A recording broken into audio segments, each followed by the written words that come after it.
नमस्कार, अपना उत्तराखंड में आप सभी का स्वागत है। मैं हूं नीलू और अब खबरों की शुरुआत करते हैं। तो बुलेटिन में सबसे पहले बात उद्योगों को मिलने वाली राहत की। उद्योगों को राहत देते हुए सरकार ने 23 इंडस्ट्रीज को 35 करोड़ की सब्सिडी देने की बात कही है। ये सब्सिडी केंद्र सरकार की इंडस्ट्रियल डेवलपमेंट स्कीम के तहत मिलेगी। कार्यक्रम आज शाम 5 बजे सीएम हाउस के जनता दर्शन हॉल में होगा। इसमें सीएम धामी भी शामिल होंगे। तो बड़ी बात है, कोरोना के बाद खास तौर पर ये सब्सिडी बहुत ज्यादा मायने रखती है क्योंकि उद्योग धंधे चौपट हो गए थे। ऐसे में उद्योगों को राहत देते हुए सरकार 23 इंडस्ट्रीज को 35 करोड़ की सब्सिडी देगी और ये सब्सिडी केंद्र सरकार की इंडस्ट्रियल डेवलपमेंट स्कीम के तहत मिलेगी। कार्यक्रम आज शाम 5 बजे होगा, जिसमें सीएम हाउस के जनता दर्शन हॉल में सीएम भी इस कार्यक्रम में शामिल होने वाले हैं।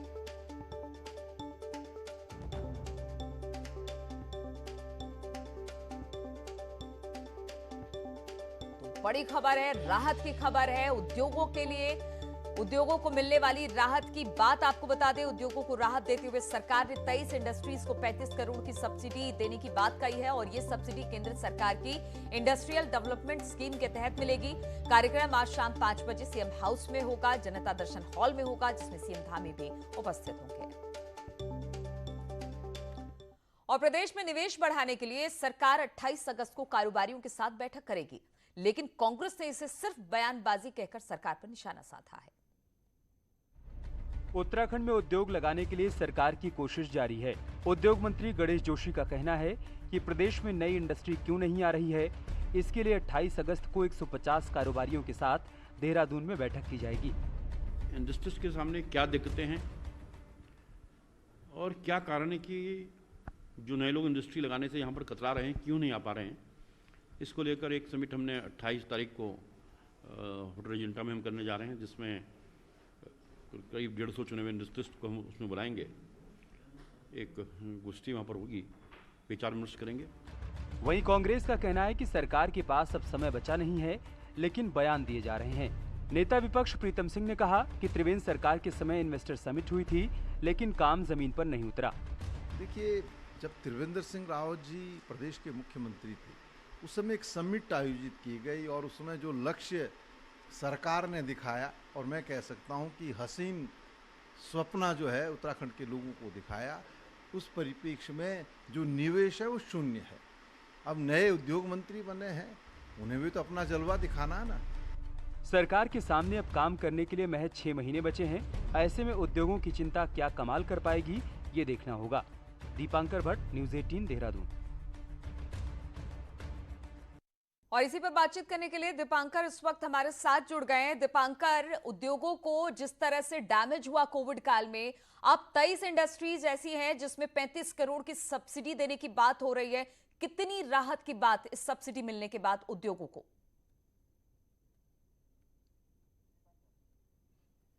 एक खास तौर पर 23 इंडस्ट्रीज फिलहाल हैं और इसमें जो इकाई अलग अलग यूनिट्स हैं, 23 यूनिट्स हैं। 23 यूनिट्स को 35 करोड़ की सब्सिडी आज मुख्यमंत्री देंगे, जो industrial development scheme 2017 central government की है उसके तहत। और कहीं ना कहीं कोविड की वजह से जो नुकसान हुआ है उससे एक राहत की कोशिश यहाँ पर है सरकार की तरफ से, खासतौर पर कारोबारियों को राहत देने की।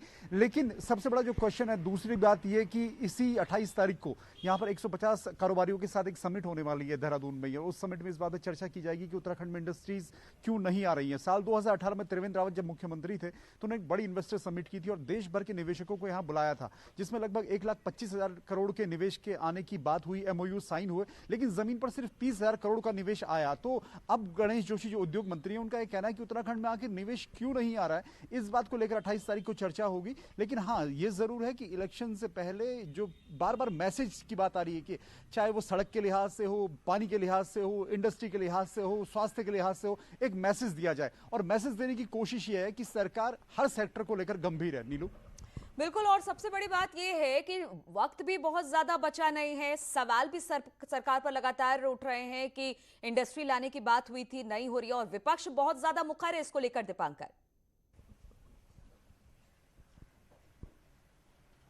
अब बिल्कुल सबसे बड़ी बात यही है कि 20 साल के उत्तराखंड को बने हुए हो चुके हैं। 57 विधायकों की गवर्नमेंट बीजेपी की रही, डबल इंजन की सरकार की बातें रही, दोनों जगह गवर्नमेंट बीजेपी की है। और बावजूद इसके, चाहे आप टूरिज्म सेक्टर की बात कर लें, आप इसके अलावा यहाँ पर एनर्जी सेक्टर की बात कर लें, आप यहाँ पर इंडस्ट्री की बात कर लें, इंडस्ट्री में भी अलग अलग सेगमेंट की बात कर लें, आप उसमें आयुर्वेद की बात कर लें, आप उसमें यहाँ पर दूसरे किसी रेडीमेड प्रोडक्शन की बात कर लें, किसी भी सेक्टर में आप अगर देखेंगे ओवरऑल तो कोई बड़ा डेवलपमेंट इस तरीके से नजर नहीं आता कि जिसमें आप ये मान सकें कि उत्तराखंड इस क्षेत्र में आगे बढ़ रहा है। तो ऐसे में आप बड़ी चुनौती यही है कि सरकार जब 2022 में इलेक्शन में जाएगी तो क्या कहेगी। और अब वक्त, जो आप आपने सवाल में अपनी बात कही कि अब वक्त बहुत कम बचा है, इस कम वक्त में कांग्रेस का यही कहना है कि सरकार को अगर कुछ करना तो शुरुआती सालों में करती, लेकिन कोविड ने इंडस्ट्री की अगर बात करें तो कोविड ने इंडस्ट्री को बहुत ज्यादा प्रभावित किया है। और ऐसे में फिलहाल स्थितियां ऐसी नहीं है कि कोई नया निवेशक उत्तराखंड में इस समय पर आ पाएगा। नीलू, बिल्कुल, बहुत बहुत शुक्रिया आपका दीपांकर हमारे साथ जुड़ने के लिए। और सीएम धामी आज दोपहर 12:30 बजे पीडब्ल्यूडी विभाग की बैठक लेंगे, जिसमें नए प्रोजेक्ट और पुरानी सड़कों की मरम्मत पर चर्चा होगी। हालांकि चुनाव से पहले सड़कों का काम करके चुनौती भी सरकार के सामने बड़ी है।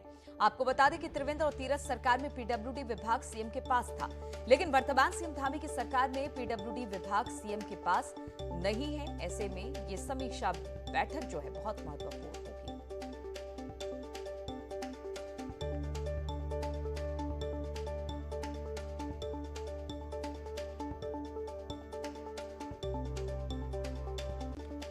और पहाड़ों में लगातार हो रही बारिश से हल्द्वानी में गौला नदी का जलस्तर लगातार बढ़ रहा है, जिससे नदी के किनारे जाने वाले लोगों को भी नुकसान हो रहा है। इसलिए प्रशासन ने लोगों से अपील की है कि वो गौला से दूर रहे। विशेषकर नदी में जाकर नहाने वाले बच्चों को नदी में ना भेजने को कहा गया है।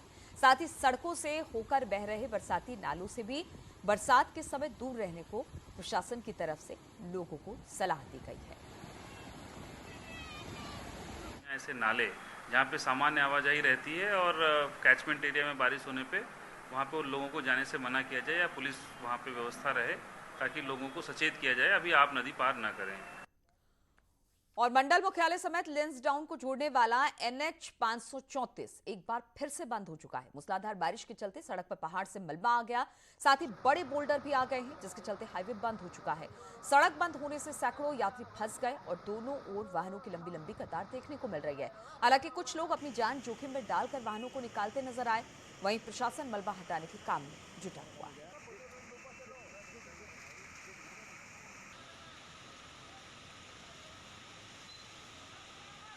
किलोमीटर 32 में लगातार रपटे पे पानी बना हुआ है।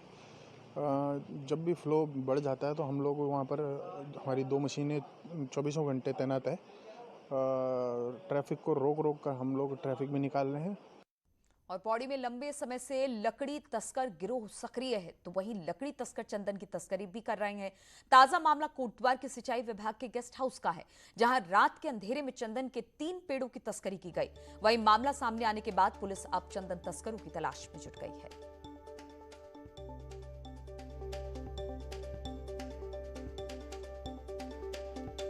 तो चंदन तस्करी जोरों पर है। ताजा मामला कोटद्वार के सिंचाई विभाग का है, जो इनके गेस्ट हाउस है सिंचाई विभाग का। वहाँ पर चंदन के 3 पेड़ों की रातों रात चोरी हो जाती है और किसी को कानो कान खबर तक नहीं होती है। ये तस्वीरों आप देख सकते हैं कि किस तरीके से जो चंदन का पेड़ है वो गिराया गया था। कुछ हिस्सा है जो चंदन तस्कर थे, लकड़ी तस्कर थे, वो नहीं ले जा पाए, वो सामने देखा जा रहा है। इसके अलावा कई जगह इसी तरीके से जो पेड़ हैं वो चंदन के काटे गए हैं। इसी तरीके से जगदेव मंदिर है कोटद्वार में, वहाँ पर भी जो चंदन के पेड़ हैं वहाँ से भी लगातार चोरी होती रहती है। तो इस तरीके से कई सारे मामले कोटद्वार में आ रहे हैं, जहाँ चंदन की लकड़ी की सप्लाई चोरी की जाती है, तस्करी उनकी की जाती है। और मामले में अब सिंचाई विभाग की ओर से पुलिस को तहरीर दी गई है और मामले की जांच के लिए कहा गया है कि जो चोरी की गई है, जो तस्करी की जा रही है, कौन इसके कर रहा है, इसकी जांच की जाए। अनुपम भारद्वाज, न्यूज़ 18 कोटद्वार। और नैनीताल के लिए महत्वाकांक्षी योजना खैरना बैराज की DPR अक्टूबर तक पूरी हो जाएगी। इसको लेकर डीएम नैनीताल ने सिंचाई विभाग और जल निगम को आदेश दिया है। डीएम ने कहा कि बैराज को लेकर रिवाइज प्लान भी तैयार हो, इसमें जल्द प्रोजेक्ट पर काम शुरू कर सके। दरअसल बड़ेरी बैराज का शुरुआती सर्वे पूरा हो गया। खैरना बैराज में कोसी नदी में नैनीताल पानी लाने की योजना है, जिसको 4 स्थानों पर लिफ्ट के जरिए पानी नैनीताल झील तक पहुंचाया जाए। जिसमें नैनीताल में जल संकट दूर हो सके। आपको बता दें कि खैरना बैराज राज्यसभा सांसद अनिल बलूनी का ड्रीम प्रोजेक्ट है, जिस पर काम के लिए डीएम ने अब काम में तेजी लाने के निर्देश दिए हैं। शहर के चारों तरफ जितने भी जगह पर इनके आपके टैंक्स बने हैं, उन टैंक्स के माध्यम से नैनीताल के निवासियों को पानी के सप्लाई करने की इनकी योजना है। तो इनको प्रथम चरण में लगभग 200 करोड़ की योजना इन्होंने बनाई थी जल निगम ने। और गढ़वाल केंद्रीय विश्वविद्यालय की पढ़ाई कर चुके स्टूडेंट्स इन दिनों खासे परेशान हैं। दरअसल केंद्रीय विश्वविद्यालय से पास आउट हो चुके छात्रों को समय पर डिग्री नहीं मिल पा रही है। वहीं विश्वविद्यालय प्रशासन का कहना है कि सभी डिग्रियां पोस्ट ऑफिस के जरिए भेजी जा चुकी हैं, जो समय पर बांटी नहीं जा रही। हालांकि पोस्ट ऑफिस कर्मचारियों का कहना है कि वो भी लगातार डिग्रियां छात्रों के यहां भेज रही है, लेकिन सैकड़ों की संख्या में अब भी पोस्ट ऑफिस में डिग्रियां मौजूद हैं और छात्र डिग्रियों के इंतजार में है। की परीक्षा होनी है, डिग्रियां पहले ही सेंड हो चुकी हैं विश्वविद्यालय से, उनके पोस्ट ऑफिस में डिग्रियां जा चुकी हैं। तो पोस्ट ऑफिस में भी एक भंडार डिग्रियों का जमा हो रखा है, जो पोस्ट ऑफिस के कर्मचारियों को छात्रों की डिग्रियां टाइम समय से पहुंचा देनी चाहिए थी उनके घरों तक।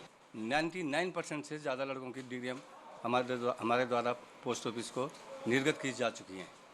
पोस्ट ऑफिस की विभाग द्वारा बार बार उनसे निवेदन करने के उपरांत भी उनके द्वारा निष्क्रियता दिखाई दे रही है। हम हमने पूरा आदमी लगा रखा है, अधिक से अधिक आदमी लगा करके हम निकाल रहे हैं। अब आजकल बल्क में आ रहा है, उनका थोड़ा सा ज़्यादा आ रहा है, तो थोड़ा सा हो सकता है एक आध दिन का डिले हो रहा होगा, बाकी तो सही चल रहा है, ऐसा कुछ नहीं है। और खटीमा क्षेत्र में जंगल की आग की तरह घटनाओं को रोकने के लिए चकरपुर क्षेत्र में मॉडर्न क्रू स्टेशन खोलने की कवायद शुरू हो गई है। तराई पूर्वी वन विभाग के खटीमा रेंज में जमीन का भी चयन किया। इसके लिए वन विभाग ने 7 करोड़ की राशि भी जारी कर दी। इस क्रू स्टेशन से जंगल की आग और मानव वन्य जीव संघर्ष की घटनाओं को रोका जा सकेगा। एक तो model fire crew station Chakarpur में, उसको स्थान चयन किया गया है। तो वहाँ पे जितने भी हमारे ये जो अग्नि सुरक्षा दल है और मानव वन्य जीव संघर्ष न्यूनीकरण के लिए जो भी उपकरण वगैरह हैं, उसको रखने के लिए और एक ऐसा संगठित उस स्थल पे तैयार किया जाएगा। और ऋषिकेश से खबर लेते हैं, जहां पर त्रिवेणी संगम पर चेक डैम बनाने की मांग होने लगी। मॉनसून सीजन के हर साल यहां के घाटों को नुकसान होता है। घाटों के सौंदर्यीकरण के लिए यहां घाट बनाए गए। नमामि गंगे योजना और कुंभ के दौरान भी यहां घाट बनाए गए। इसमें लाखों रुपए खर्च किए गए। वहीं मॉनसून सीजन में कई घाटों को नुकसान पहुंचा। वहीं मेयर का कहना है कि हर साल प्रस्ताव भेजा जाता है, लेकिन हर बार इस पर कोई कार्रवाई नहीं की जाती है। बाढ़ के टाइम जल धारा छोड़ी जाए और जो सरकार का पैसा घाटों में लगा हुआ है, अभी देखिए आप नमामि गंगे का करोड़ों रुपए पल भर में क्षण भंगुर हो गया। देखिए नुकसान किसका हुआ, जनता का हुआ। जब भी वहाँ पे कोई प्रस्ताव भेजो, कोई बात आती है, तो हमेशा टेम्परेरी रूप से घाट का निर्माण किया जाता है और लाखों की, मुझे लगता है कि 20-20, 25-25 लाख की लागत से वहाँ पे वो घाट बनाए जाते हैं। और जब भी बरसात आती है वो बह के पहले एक ही बरसात में चले जाते हैं, वो पैसा बर्बादी जाती है।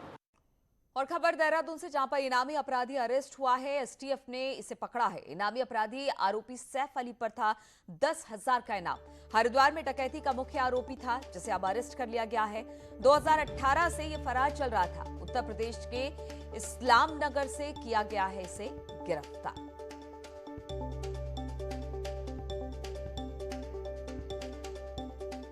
और रुकेंगे यहाँ पर छोटे से ब्रेक के लिए।